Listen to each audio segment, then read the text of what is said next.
Нурпресстин жаңылыктар түрмөгү саламатсыздарбы? Кыргызстанда үй маселеси чоң көйгөй жаратууда. Биринен сала бири заңгыраган имараттар курулуп, элита үйлөр адамдын көз жоосун алат. Ошондой жерден үй алсам деп кыялдангандар арбын. Кээ бири чет жакка барып иштеп, тапкан акчасын салынып, бүт эле үйгө берип жүргөндөр андан көп.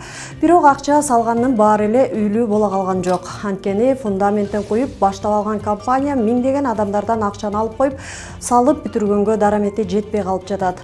Акыркы күндөрү мындай жеке компаниялардан жапа чеккендер көбөйдү. Алардын бири Эмаком компаниясы. Ал жакка бери жагы 1 миллион сомдон 5 миллион сомго чейин акча төлөп койгондор бар. Эми же үйдөн жок, же акчадан жок. Бийликке кайрылууга аргасыз болушууда.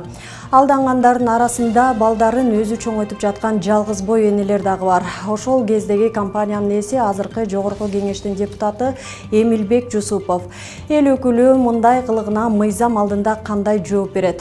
Эскерте кетсек, Эмаком компаниясынын чыры муну менен токтобойт. Ош шаарынын борборунда жайгашкан Эмакомдун имараты мыйзамсыз курулган деп табылып, жогорку сот бузуу боюнча чечим чыгарган. Акырында элдин үнү чоңдорго жетип, карапайым калктын маселесин оң жагына чечип берет деген ишенимдебиз.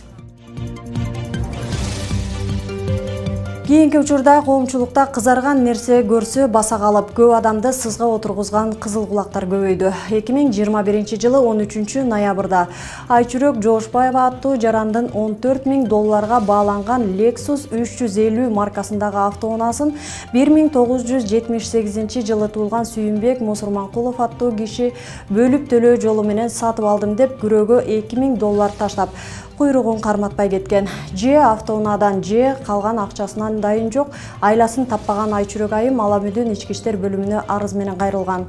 Бул факт боюнча кылмыш иши козголуп, бирок Сүйүнбек Мусурманкуловду торго түшүрө албай сыртынан камакка алуу чечимин чыгарышкан. Бул маалыматтар биздин жаңылыктан чыккандан кийин борборубузга Мусурманкуловдун торуна түшкөн жарандар кайрыла баштады.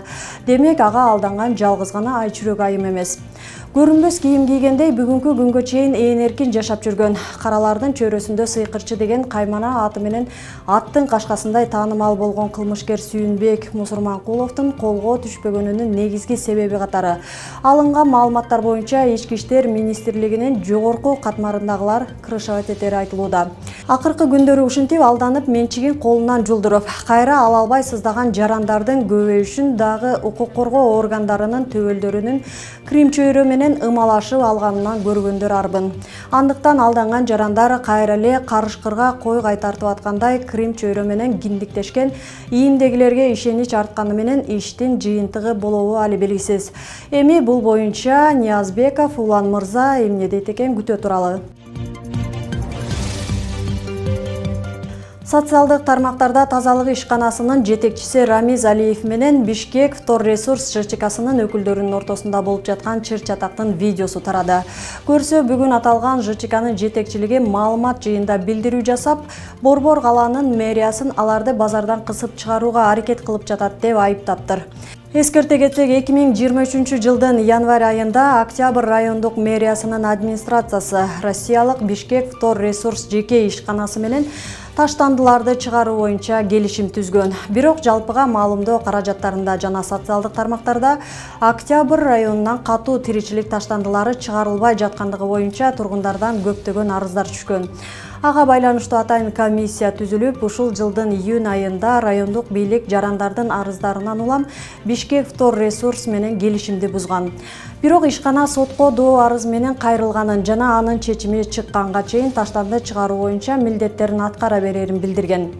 Тазалык ишканасынын жетекчиси Алиев ал жердеги иштерди тазалык аткарып жатканын жана жеке ишкана таштанды чыгарбастан элден акча чогултууну улантып жатканын айтууда. Аю холдингдин негиздөөчүсү Шаршембек Абдыкеримов сырттан камакка алынды. Мындай чечим 8 сентябрда Бишкектин 1 май райондук соту тарабынан кабыл алынган. Маалыматка ылайык, чечимде Ички иштер министрлигинин тергөө кызматынын тергөөчүсүнүн өтүнүчү канааттандырылган. Ишкерге кайсы берене менен айып тагылганы айтылган жок. Эскерте кетсек, буга чейин Ички иштер министрлиги Аю компаниясынын заводун тинтип, 260 тонна мыйзамсыз спирт, акциздик маркасы жок 12 000 даана алкоголь ичимдиктери табылганын кабарлаган. Өлкө башчы Садыр Жапаров буга байланыштуу спирт заводу менен арак заводу мыйзам чегинде конфискация болуп, мамлекетке өтүп жатканын билдирген.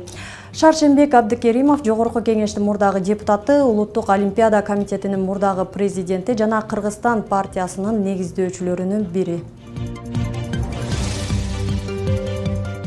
Ленин районундагы шайлоо участкаларында добуштарды кол менен эсептөө аяктаганын Борбордук шайлоо комиссиясынан билдирди. Добуштун көбүн Жогорку кеңештин экс-депутаты Карганбек Самаковдун уулу Кубанычбек Самаков алган. Ага шайлоочулардын 26,14% добуш берген. Бирок бул жолу өткөн шайлоого да нааразылыктар жаралып жатат. 3-чү орунга ээ болгон талапкер Аскар Алмаз уулу шайлоонун жыйынтыгын тааныбай тургандыгын билдирди. Анын айтымында добуштарды сатып алуу фактысы кездешкен, мыйзам бузуулар болгон. Ал президентке жана УКМКнын төрагасына кайрылып, шайлоо таза өткөн жок деген билдирүүсүн жасаган. Ал арада 2-чи орунду ээлеген Русланбек Тагаев да шайлоонун жыйынтыгына ичи чыкпагандыгын, бул саясий өнөктүккө тартип коргоо органдары өз баасын берет деген ишенимде экендигин айткан. Талапкер Ыргал Кадыралиева да бир топ мыйзам бузуулар болгондуктан шайлоо жыйынтыгын тааныбай тургандыгын билдирген. Ленин районунда шайлоочулардын жалпы саны 127 239 болсо, шайлоодо болгону 20 169 адам добуш берген. Бул элдердин кайдыгерлигиби же баары бир акча менен өтөт дегениби? Эскерте кетсек, биринчи жолу кайра шайлоо өткөрүү бул аймактан 2021 жылы шайланып келген Жаныбек Абиров депутаттык мандатын өзү катышкан мушташка байланыштуу тапшырган. Ал эми ушул жылдын 28 майында кайра шайлоо өтүп, анын жыйынтыгында талапкер Дамира Ниязалиева биринчи орунду ээлеген. Добуш сатып алуу боюнча кылмыш иши ачылып, талапкер Дамира Ниязалиева менен Улан Сариевдин каттоосу жокко чыгарылган. Анын негизинде шайлоонун жыйынтыгы жараксыз деп табылган. Нурпресстин жаңылыктарын YouTube, Instagram, Telegram, Facebook'tan көрө аласыздар. Нурпресс чындыктын изи менен.